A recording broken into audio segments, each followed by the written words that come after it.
Even before a game kicked off Saturday, it was huge news day in college football. After UCLA announced it hired Chip Kelly to coach the Bruins and Nebraska fired Mike Riley, the rivalry games began. As the day drew to an end, Auburn had once again given the college football playoff race a seismic shake. Thoughts, takedowns and takeaways from the 13th week of the season. There are only 2 undefeated teams left and neither is Alabama, ____1. A college football playoff without number 1 Alabama. Very possible, even likely. At 111 and with no chance to win a conference championship after losing to No. 6 Auburn, Alabama is going to need help to make it 4 straight playoff appearances. Point 2. The Tide always does well with the eye test, but the resume is light compared to what Ohio State did to reach the playoff without playing in its conference title game last season. Those Buckeyes reached Selection Sunday with 3 wins against top 10 teams, 2 on the road. Alabama's best victories will be against LSU and Mississippi State. Point 3. The SEC champion is in. The ACC champion is likely in, even with Miami's loss at Pitt. Oklahoma is in if it wins the Big 12. Unbeaten Wisconsin seems like a lock with a Big 10 title. There would be no room for the Tide. Point 4. What does Alabama need to happen? Number 8 Ohio State 102 beating No. 5 Wisconsin in the Big 10 championship game probably is a good place to start.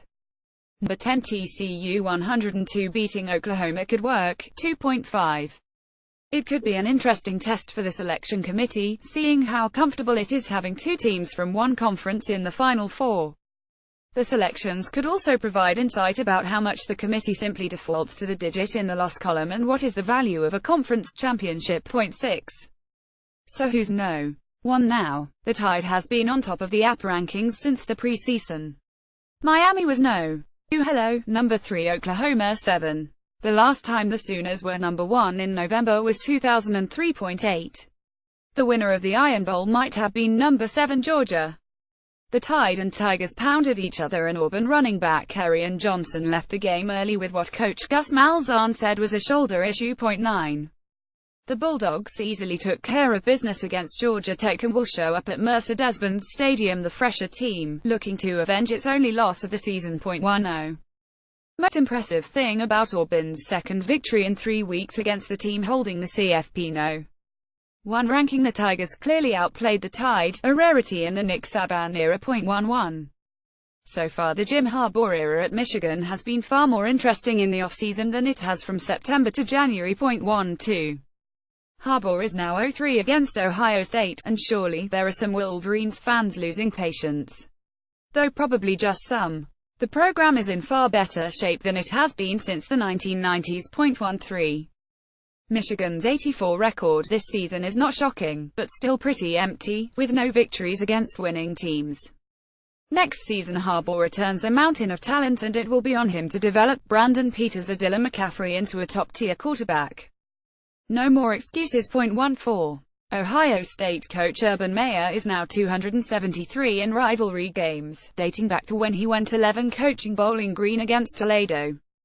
It's an impressive number in a Hall of Fame career and speaks to how well Meyer taps into the emotions of his players. Point 15.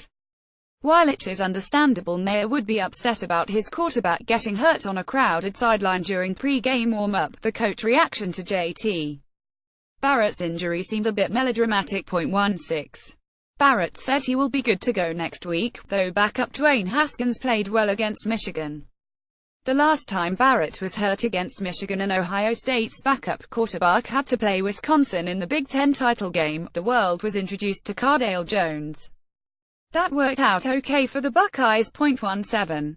Baker Mayfield's punishment for being a knucklehead last week against Kansas turned out to be 2 plays. That's how long it took the Sooners to score on their first possession against West Virginia. Mayfield then took over and went 14 of 17 for 281 yards and 3 touchdowns. The Heisman Trophy is still all his, barring some sort of 5-interception meltdown in the Big 12 title game next week. Point 18. Stanford's Bryce Love, battling through a sore ankle, went for 125 yards and a touchdown against No. 9 Notre Dame and Washington helped the Cardinal win the Pac-12 North by beating Washington State.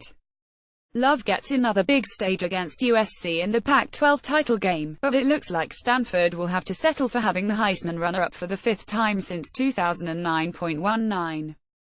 It was a little weird to hear Nebraska athletic director Bill Moos say he would consider UCF coach and former Cornhuskers quarterback Scott Frost, whose teams is unbeaten, among the candidates to replace Mike Riley. Athletic directors almost never name names, but it is so obvious Nebraska would be interested in Frost there is no reason to hide it. 20. Texas Tech's Cliff Kingsbury seemed to save his job on Friday night by beating Texas.